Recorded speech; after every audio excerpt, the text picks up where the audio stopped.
Hello and welcome to number 6. We haven't been able to get down for quite a few days with weather and work commitments and one thing or another.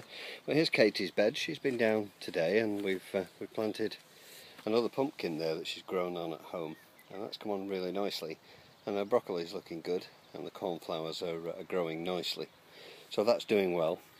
Today's been mostly about weeding, which I'm sure will be familiar to anybody that does any kind of gardening at this time of year. You can see the beetroot are doing exceptionally well. They're coming along really quite nicely, and we have a total of 3, just the 3 lettuce, and there's a poppy seeded itself there, so we're going to let that do its thing. That'll look very pretty and hopefully bring the bees in. The brassicas are doing pretty well. They're not doing bad at all. We still need to finish weeding this bed, but we've had enough for today. We've lost 1 or 2, but on the whole they're doing well. I've still got the spares at home in the greenhouse to bring along, so we'll be planting those next time. This is the Brussels sprout. We found a few eggs under the leaves here.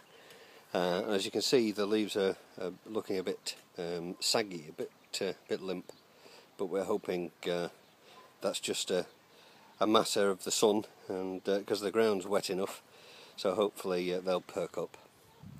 The broccoli, you can see there we've lost a few, but we can replace them, and there is a head on one of those there, which is absolutely terrific. There's Frank pointing out the one with the head on, so that's coming along well. The corn continues to grow on, so that's doing well, and you can see that we lost a few sweet peas, but the rest have rallied quite nicely. Coming round to the potato bed, this is Maris Piper at this end, and we've been through this bed with a fine-tooth comb weeding, and you can see that the potatoes are looking very healthy indeed. So we're hoping for a good crop of potatoes. And this is the last run. These last 2 were put in a few weeks after the first, so we should have some successional harvest there. And the parsnips are coming along really well. And just look at those beans. They're really coming on, and for something that was just thrown in the ground, they're doing exceptionally well. The leeks are doing their thing and growing up nicely, and starting to fatten out slightly, so hopefully they're going to be really nice. I'm looking forward to those. This is a bit more of a problem, and we both put it off today, but next time we come down it's going to have to be done.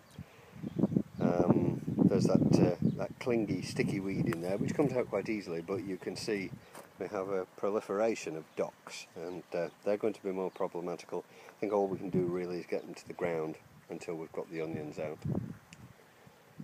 But we've been pulling convolvulus out of the fruit canes, and we've worked really hard actually. We've put a few hours in today, but we've both had enough. So quite pleased with the way things are going, and Frank and I have had enough, and we'll be heading back. Give us a wave, Frank. We haven't had a wave for a while. There we go. So that's it for number 6 for this time. I'll just show you a little bit around the apple tree before we go, and we'll catch you next time. I thought I'd just give you a close-up of the apple tree and how it's doing since the blossom has just about finished. Don't know how well I'm getting focus on this. We'll see in the fullness of time, no doubt. But hopefully you can see that we are clearly not going to be short of apples this year. This tree is going to be absolutely laden. So looking forward to that.